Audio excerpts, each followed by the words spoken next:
So we talked about what speciation is, but now we need to discuss the conditions under which speciation can actually occur. Okay? And the key phrase when we think about this situation where new species can show up is reproductive isolation.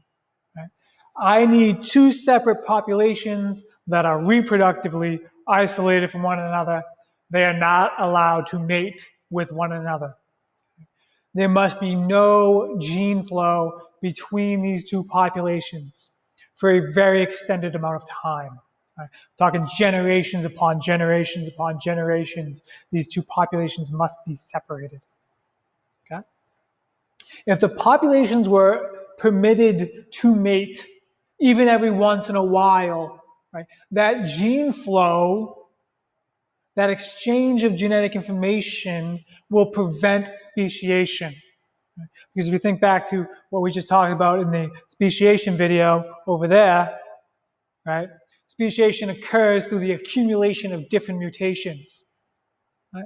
And so you need to get your chromosomes to be very significantly different before they don't align anymore. Right? And so the mutations are happening a little bit by a little bit by a little bit.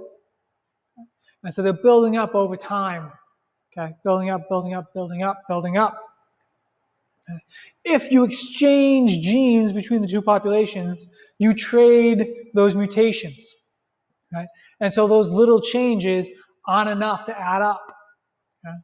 And now everybody has the changes. So the changes are everywhere, and everybody's equal. Everybody can keep on mating for as long as they want, making babies all over the place. Okay? Now, if you give it enough time, you keep them in reproductive isolation for long enough, those little tiny changes add up. And they are enough to result in genomes that are no longer compatible. Okay?